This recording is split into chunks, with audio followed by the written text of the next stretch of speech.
Let's all go to the lobby. Let's all go to the lobby. Let's all go to the lobby to get ourselves a treat. Please be quiet and courteous to others and silence your cell phones now.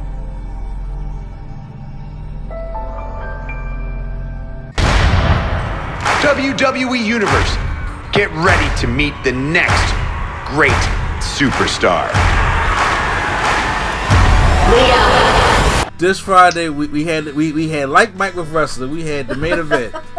So this kid runs from these bullies, and then he finds this very smelly. I don't understand. I don't understand that part.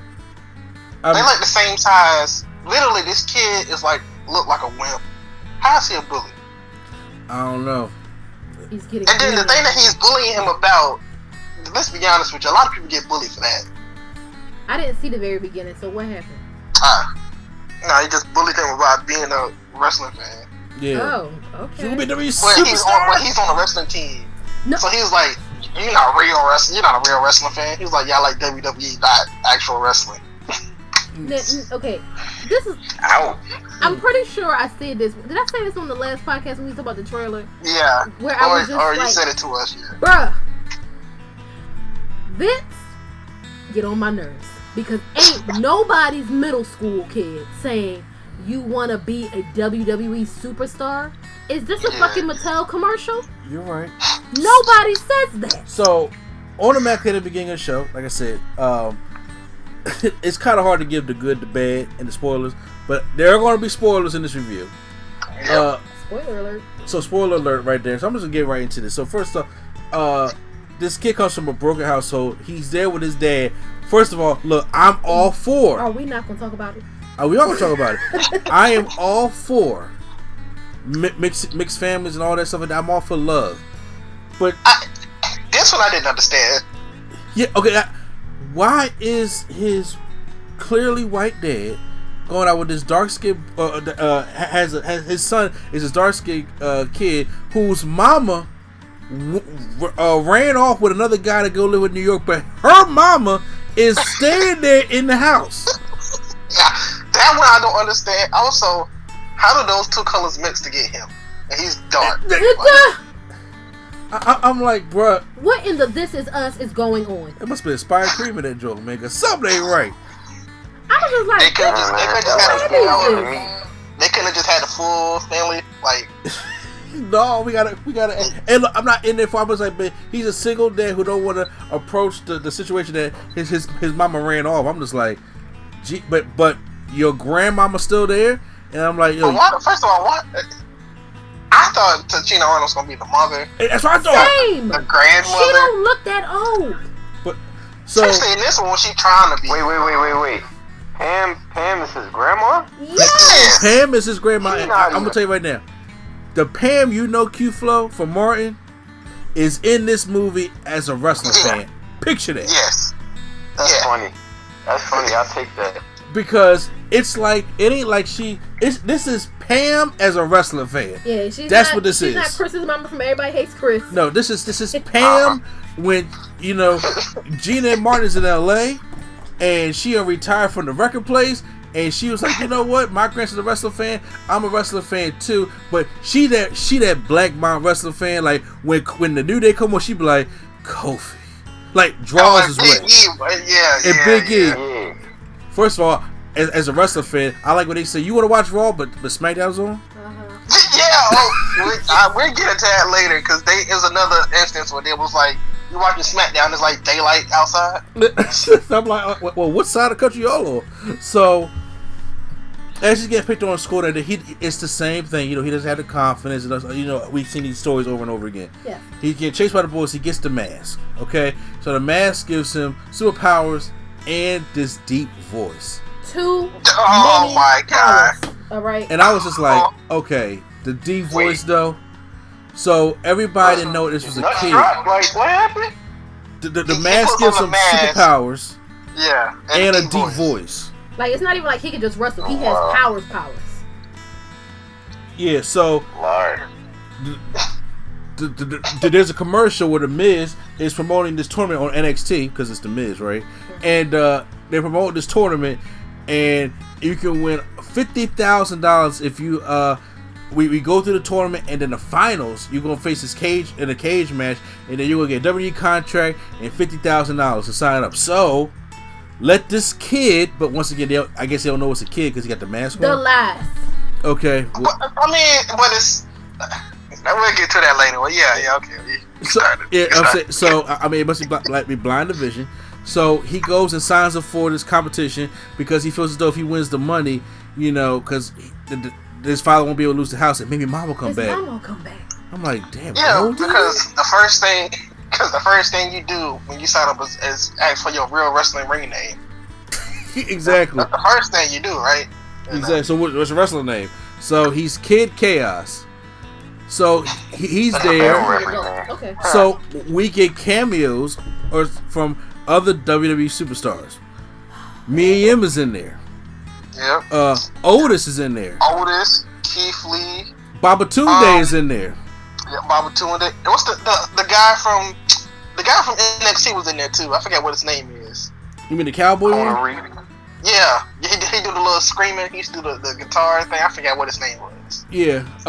Like Eric Burgess or something. But but they're not using their real names. So Keith Lee is in there. Oh god. And Keith Lee. Yo. Keith Lee is playing Keith Lee. Tell me he's not. Keith Lee. First of all, if Keith Lee wasn't a wrestler, Keith Lee's a singer. I'm telling you, that's the career they got away. So he's like, I won't be on camera because they had us in the indies. I'm going to be smooth operator, right? So he's legit playing Keith Lee that can sing. I swear he is. That's what he's doing. So Q-Flow, imagine this. Keith Lee, legit. Everything he says, right? He's singing it. Sings. Don't think he don't sing. What's up, bro? No. And Q-Flow, I'm not saying like he sings it like, hey. I mean, like he's singing like, thank you. He's singing. Listen, yeah. I walked in and he was singing. Adrian English. Yeah. Yes. Yeah. I walked in, he was singing, and I was like, what is this? I don't understand. Yeah, I was like, this is the thing that got. I was telling Lady Sketch, I was like, can you imagine him at home? He'd be like, my Blasian baddie. Shut up, yo. He had the opportunity to say "Bask in My Glory." I thought he was gonna say it. No, he's not Keith Lee. He's smooth operator. The man came up looking like Morris Day at the time at the end with the microphone. With that sequence vest. I was Tell me when he made his entrance just like Keith Lee would. He had his hands up. His movements was Keith Lee like. His moves, the moonsault and all. Yeah, but he not Keith Lee. He's his alternate.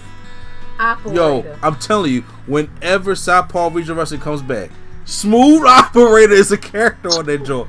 I'm telling you. But so he goes to the competition. He goes and he kind of breezes through it. He goes and faces the cowboy guy. He wraps him up, and then he goes face Otis, who is known as Stinkface. Oh my god. Otis is known as what? Stinkface because he smells. Oh god. And I'm like, that's who Mandy got right now. Bruh, so this spot. Okay, yeah, this spot was gross. So so he he seen the commercial. I told him, why are you so sweaty? You don't want to know that, kid. So then he said, what did he say, Prime? I'm about to give him, what was it, the gas mask? I'm about to, something like that. It's time for the gas mask. So he go on the ropes and he start Ultimate Warrior shaking and it lets out like this fart that is blowing Kid Chaos back. He holds to the ropes. All the fans always like they're in a hurricane right now. Everything is blown back and it's in slow motion. That is the grossest shit. And it went on for like a good minute. It did. Way longer than it should have. Yeah. I was like, Vince, we get the joke. All right, let's go back. He headbutts Otis and then he wins. So now Kid Chaos is becoming popular because his friends are watching it. Okay, go ahead. First of all, I know they like 10 years old, but you mean to tell me they don't notice the same size, same exactly. lips? I was like, what? So there's there's this girl he likes. She's normally one of the cool girls, stuff like that. So that don't make sense either, but you know. It don't. So he puts on the mask and asks her out on like a little study date. He puts on the mask and asks her on a study date? So you gotta give the confidence and give the confidence. And when he was in the library, he said, I got a cold right now. It was like, what was her name? I forgot. It was like Sarah, Cindy or something. Yeah. I mentioned hey, are you Sarah? Hey, we can go out on a date or something. Okay, cool. I'll call you later. Yeah. So then she was just like, well, I was walking home and I had rehearsal. And it's not so far from my house. So I decided to come to your house. And the parent was like, all right, school. And he was all nervous and everything. So he had to go put the mask on. He tried to hide behind the refrigerator and everything. Mm-hmm. And so he said, well, since I got a call, I figure I stay in here. You can go. Her name was Erica. Okay. Yeah. And the gimmick with this mask is that it stinks very bad. It stinks very bad. Like, yeah. Gross. So now him and the friends are, that he's become popular, so they're in a diner, and there's a guy that's robbing the diner, broad daylight. Oh Jesus! The diner is the diner. Thank you, Brian. The diner is full to the. This ain't no gun. This ain't no Pulp Fiction shit. This is not like when Samuel Jackson was sitting there eating the breakfast and he had a good point. I know everybody was like, it's like one other person in there. No, this thing is packed. Kids in there and everything. So he's like, put the money in there, man. So then he says, I'll be right back. He goes put the money. The fact that he has no weapon is what gets me. Exactly. Like, all the people in there could have just jumped on him easily. So then he goes up with the mask on, starts throwing ice cream at this guy. Ice cream. Yeah, exactly. That's what happens. Then he starts sliding him across the food bar, throws him out the window with his super strength, and then everyone's like, wait a minute, you're Kid Chaos? Like, they didn't know. Come on, this Clark Kent bullshit. I'm like, what? He said, I'm sorry to tell y'all before, but he's like, wow, you're Kid Chaos. Like, my friend's a superhero. You're like Spider-Man. All that bullshit. Oh, Jesus. So. Oh, my God. But the girls, his friend Erica was like, well, she got a township coming up, and she wanted to know if she knows she'll be in it, but now you giving me the confidence to do it, so you go out and be Kid Chaos. He said, well, you should go out there and dance. I'll dance with you. I don't know too much, but I can learn a couple steps. So they do the whole little thing where they go learn the steps. I swear, this build-up made no sense for me. Because they build it up for them two dancing. I was like, okay. Yeah. So finally, they all go. Pam realizes that Kid Chaos is her grandson. And she's okay with this. Where was this child going and y'all didn't know? Well, he was just going to school. First of all, competition. I mean, what 10-year-old they just let go? Like they just let go by himself. Though. Well, okay, no. To be fair, Black Grandma Pam was taking him after she found. Remember, he was sneaking off and going. The dad wasn't paying attention because he kept avoiding him by going to the garage to work on that car that nobody cares about because he was scared to. Yeah. Because he was scared to talk to him about his mom. With his mama being a hoe. Yeah. So, but when she found out, because remember when his dad was trying to talk to him, he was like, "Dad, I don't want to hear about your stupid car." And he walks out, and then she come to the door. He was like, she said, "Hold up." I was like, "See, it's Pam who is a wrestler fan." So then after that, she started taking him and his friends to there. I was like, "Okay, I like that little subtlety. I appreciate that." So did they ever explain why she stays with him and not her daughter or anything? They never. No, I was asking him. I was like, "Yo, so your daughter trash? You know your daughter trash. You told him your daughter trash, and she don't know her mom's skills." I'm like, "You think?" And I'm like, "But why are you here?" Because you need a mama figure. I guess. I'm like, "But I would get my mama, not my mama-in-law." Yeah. So that's just saying that. So Kid Chaos goes. He's in the finals against Smooth Operator, and he's just like, you gonna take it out. He said, "This is my dream. I've been trying to be doing this. I've been since I was 10 years old. I've been wanting a contract." And he said, "But I gotta go through. You take it easy on me." He said, "You gonna take it easy on me?" He said, "Worth the try." So he goes out there. Keith Lee starts beating him up really bad because wait. The manager for Babatunde. Okay, yeah. Samson is trying to sabotage. Is right. Samson is the bad guy here. Okay, Samson is the huge, tall. That's the guy. He don't talk nothing like that.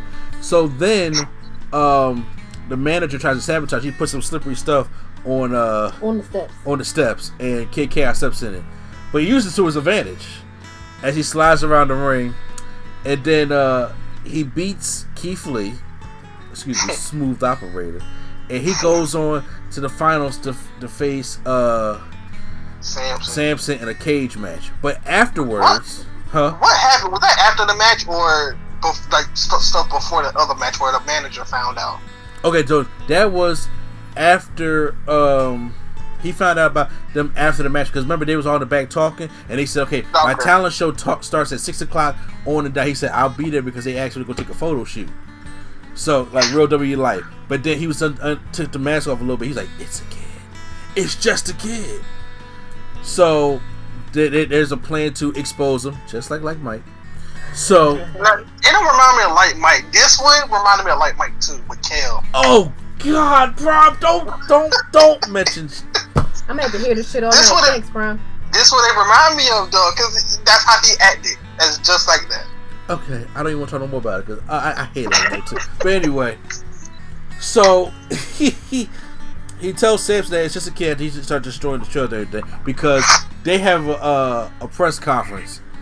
And then he was like, what's wrong? You can't talk? Let me teach you. When we have our cage match, hold on. I'm going to bring the dictionary so you can learn your first word. Loser. And he got pissed by it. I'm like, bruh. Yeah. He broke the table and got mad because he got flamed by a kid. Like, you serious? I'll teach you one word. We got some worse dialogue later. Yeah, so, but he obviously misses the talent show. One of his friends has to jump up with her and do her dance number with her on the talent show. Maybe this was something like some kid stuff. I don't understand why they were so mad. Like, they literally didn't want to be his friend no more because he missed a talent show where they know he had something to do. Or see, here's the thing. It's more of a thing like, okay, you made a promise that you couldn't keep. It wasn't because they did write that out. They said, look, he said things went a little long. They played the clip. He was like, I will be here all night to sign each one of your autographs.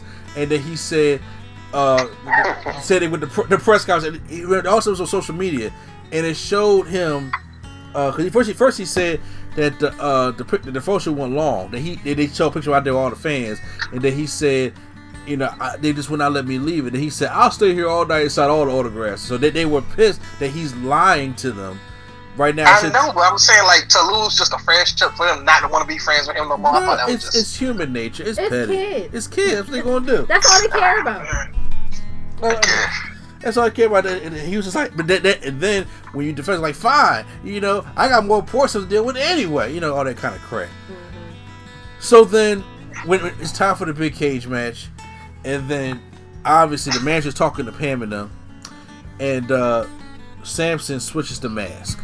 Don't know where he got the same exact identical mask from. Exactly. But hey, he gets the mask. So now he's out there, just like when Mike was out there playing ball with Vince Carter. He's like, wait a minute, I can't ball. Oh, you know what? I actually do like. I liked Renee Young's part, actually, to be honest. Renee Young was actually pretty cool in that one because she was just she was like, somebody is going to die. Corey Graves like, wait, no, nobody is going to die, and then she was somebody is going to die. I like Kofi's part in this. Well, I like the first half of Kofi's part. No, I like the second half of Kofi's part. I like. So Kofi's in there up there with the Miz watching the matchup. So he's in there and he finds out he got so power. He's trying to run away and everything, and then he takes the mask off. He's like, oh my God, it's a kid! It's like when Peter Parker got revealed in Spider-Man 2. Really? Yeah. The dad just happened to be home watching wrestling at that moment. He's like, hey, Sheamus, because Sheamus is a special referee. Why? Because Sheamus is a Sheamus needs something to do. They still paying that man. So Samson takes for some reason when he takes the fake mask off, he brings the real mask to the ring to show him like, I got your real mask, like, because that was smart. Why would you do that? He throws because he tried to put it on.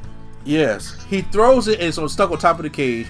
So Kid Cash tries to climb the cage, but just like Mike, you know. Yep. So Samson is afraid of heights. Because when they tried to tell him to go, yeah. Yes, because the top rope yeah, is high enough for him to be like, I'm afraid. He was literally, he was on like the second rope, and the second rope was like bending down to the last rope. And exactly. And then he faints, and then his dad's coming there like, "No, what are you doing here? That's my son. Why are you here? Who told you?" I'm like, "Well, if you paid attention, he was." You're right there. His grandmama there, so somebody knew. So then he gives him the whole dance speech about believing and all that crap. So then he's in like, front of everybody, like exactly really on TV and all. So he's like, you know what? I don't need the mask. I'm gonna do this shooting star press elbow drop. Never seen at the table. What? Yes, a shooting star press elbow drop. It's a crazier bump than that. He was on the top rope. He jumped on the top rope, bounced on the second rope, and did like a springboard shooting star elbow. Yep. So yeah, it was some ridiculous. That's his finisher. That's his finisher, Q-Flow. So, with that, wow. Exactly. So with that being said, he wins the matchup. He wins the $50,000 of the contract, but then Miz like, well, you're a kid. You can't give a 3-child a contract. Yeah, how all of a fact sudden that this did when the not match get over, stopped when they realized it was a kid in the first place is problematic for me. yeah, Sheamus was just like, it's a kid. Are you gonna stop the match? You the referee. Yeah, I'm just saying, but no, but Vince told me to keep going, so he's in my ear. So he was just like, and the dad was like, no, because when he's grounded, he's not going on. And I was like, okay, thank you for being the dad. Yeah, thanks. So he said, but I got somebody else in mind who can do it. So then he says, smooth operator, get down here. So that's when Morris Day stands up. They should have played. And then that's when he comes in there, and then he starts singing to everybody that he's thinking. He was like, everybody can get ready to step to this. I was like, no. Bruh, I was rolling. rolling. Whose idea was that? Keith Lee's. I guarantee you. Probably. But he's like, this is what I wanted to do. Russell didn't work out. I'm I telling thought you. Mia Yim was gonna be more involved in it than she was. She probably was, but Keith Lee probably wrote the parts out. Listen, she was there because she rolled with Keith, and they're like, you want to be in this? Sure. I probably would have wanted her to be in there more than the first dude, the cowboy. Exactly, yeah. But yeah, because I kind of did think that was unfair to see Babatunde squash Mia Yim. Like, I was like, oh, come on now. I want me in to win this joint, but no. Because he's bigger than the average person, and then, of course, a woman as well. So I was like, yeah, that's kind of... So that's how the movie ends, so we think. So we got like a little big credit scene, right? So him and his friends and Pam and dad all walking in the back, and then they see Kofi. Kofi wants to come up and congratulate him personally. So Pam is starstruck because she be wet over Kofi in this movie. So yeah, and Big E. So the New Day. So when Kofi looked at her, he like Kofi was just like, who is this beautiful creature? Yeah, because he don't have a wife and 2 kids. Exactly, he's himself. And he was just like, and he was, Denise, and then he grabbed her hand and he kissed her hand. I'm like, bruh, are you serious right now? And I'm just saying, if he's playing himself, I was like, bro, you got a wife and whole kid, and she was like, oh my gosh, she was like enamored. She wouldn't say nothing. They should have had Big E, because Big E. Big E extra as hell. Well, Big E extra. He just picked her ass up and walked off with her. No, that would have been it. Big, like she'd have been how about the wrestler. Big E would like creep through a window or something like that. Like, I'm your uncle and your daddy. We about to be in here stuffing meat. He's so ridiculous. This is the time around Kofi Mania, because all of them got Kofi shirts. So his ring attire is a Kofi shirt. Exactly, bro. I'm talking. All the black folks got Kofi everything on this movie. I'm like, this is Kofi Mania at this height. Okay. So that was main event. Prime time. We have a scoring thing on Nerdgasm. We have a complete Nerdgasm, which is an A. Damn Near Perfect, which is a high B. Hashtag Give It a Chance, which is a C. Catch You at a Barbershop, which is a D. Or Run Me My Refund, which is an F. Run Me My Refund, now please stop. What do you grade this movie? What is it so bad that it's good? Y'all got one to button. What's that? Give it a chance. What is that? I feel like so bad that it's going to be like a D+. Okay. Buy it from a barbershop. Alright. Yeah. Watch at the barbershop. Or just watch it on Netflix with a group of friends so y'all can all talk about it while it's on. I will say this. I'm going to get a movie Hashtag give it a chance. This is not one of the worst WWE movies I've seen. I've seen worse. Trust me, I have. I think, you know, Tisha Arnold was a saving grace. Tashina Arnold was a saving grace. I fell in love with Smooth Operator. I'm not even gonna lie to you. I can't. I'm not. It wasn't Miz heavy because these WWE movies be Miz heavy now. Miz heavy. Yeah, because some ones that they do those, like when he was like, I'm gonna super kick this test and later SmackDown on it, and I'm gonna open up a can of you know what, like all that just was. It's a lot. Cheesy. I mean, like it wasn't Triple H and the Chaperone. You know what I'm saying? No.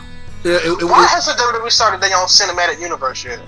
Stop. Don't do this. Stop. Not like across stuff. Like why they can't just do like one person do a movie here, one person do a movie there.